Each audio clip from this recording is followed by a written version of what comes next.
Welcome back to another quick review. Today we are talking about the newest Paul Thomas Anderson movie, One Battle After Another. Now I heard about the reviews. I saw the reviews. I saw the trailer for it a couple months back at this point, and the trailer didn't really interest me all that much, if I'm being honest. But all the reviews came in, and I was like, all right, let's go see what this movie is about. Now, I've never seen a Paul Thomas Anderson movie before. This was my first one. This a director that I've been meaning to get around to some of his stuff for the longest time. I just never really had the chance.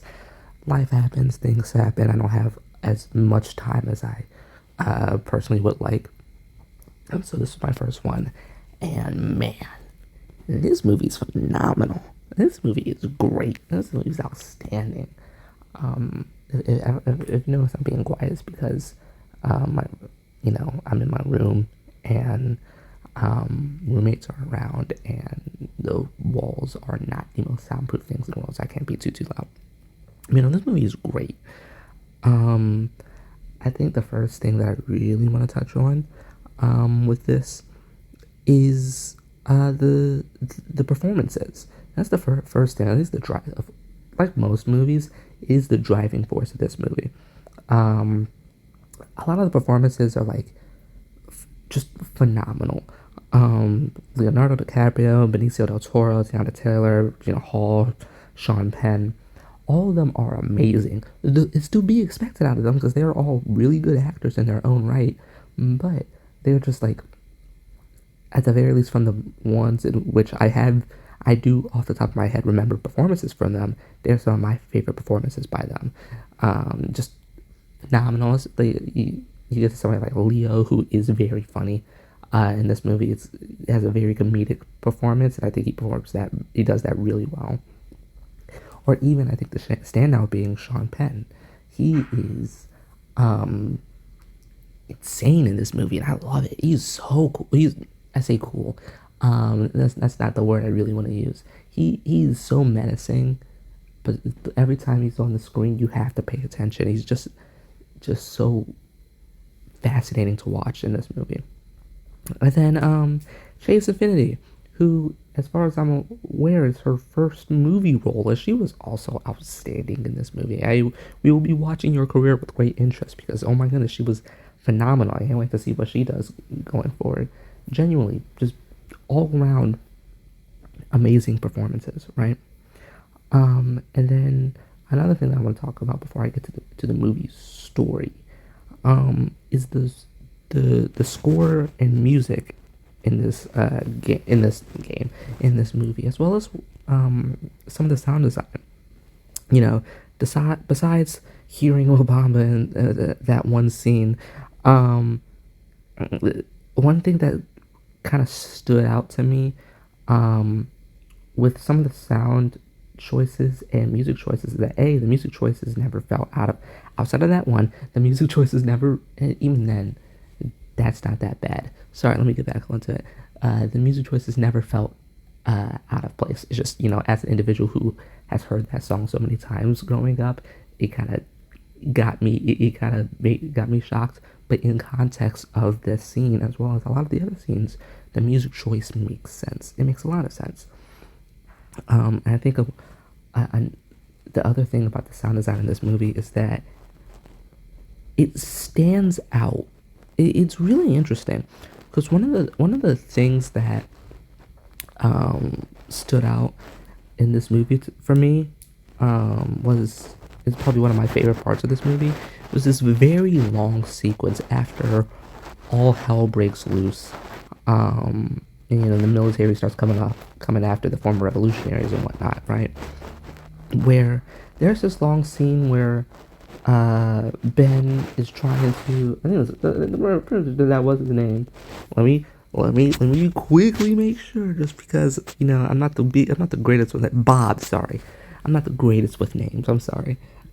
Bob is trying to find Willa, and the people in the military are running around doing all this stuff and whatnot, and playing in the background this entire time is this piano.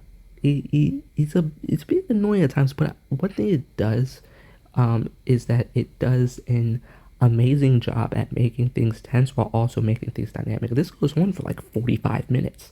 This is like a maybe a little less. It goes on for a while. That's piano's playing for some time.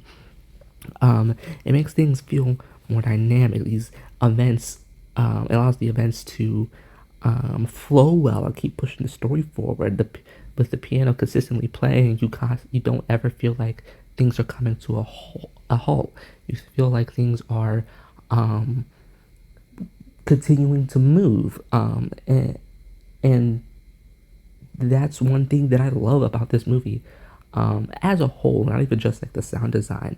Going from sound design to its runtime, like I said, it feels like it's continuing to move, and it's never boring. Going into runtime, it's nearly 3 hours long, and I think it earns that. There's, of course, there's some moments I had to get up and use the bathroom because Gatorade not fun, but um, it I never wanted to take my eyes off the screen. I was never bored, you know.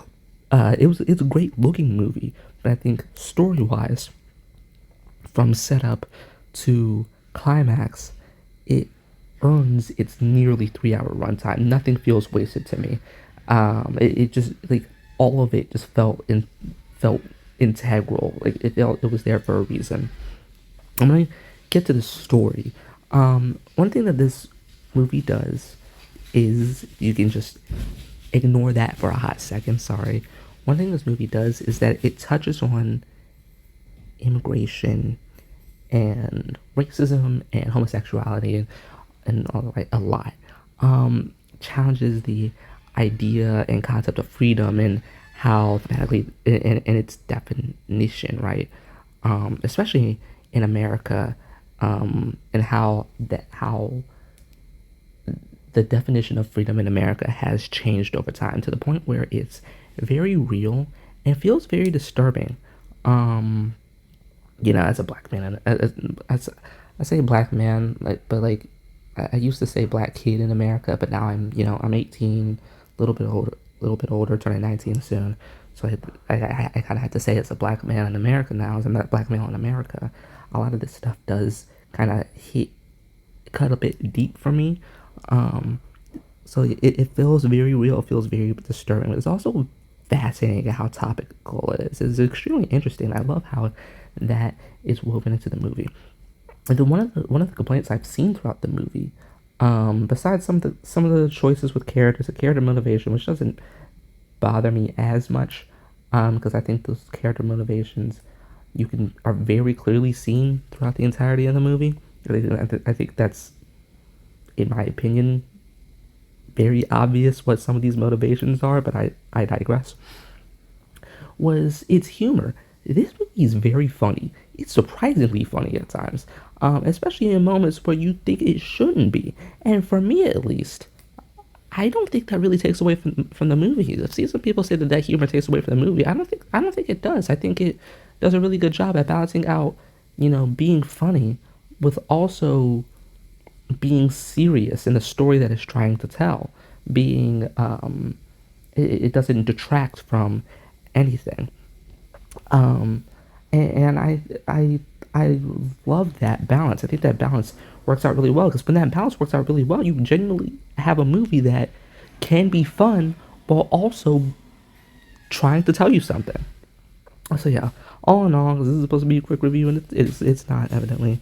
As I said, this is my first Thomas Anderson movie, and what I've gotten from this is that he might be a freak. Love it, but a freak nonetheless. He's also an amazing filmmaker based off his reputation and this one movie alone, and I can't wait to see or get the chance to watch more of his movies, because if this is the quality that I can get out of his movies, I cannot wait to check out more. Overall, one battle after another, I'm giving it like a 9.5 strong 10 out of, like even a 10 out of 10. I think as time goes on and when I do eventually watch it a second time just because I really want to, it'll probably be a 10. Genuinely love this movie and everything about it. Would highly go recommend watching it. If you can, go out to your local theater, watch it, biggest screen possible. Genuinely some of the best I've seen in the movies in a while. And that's not true. It's some of the best I've in theater experience I've had this year. But yeah, thank you for watching. See ya.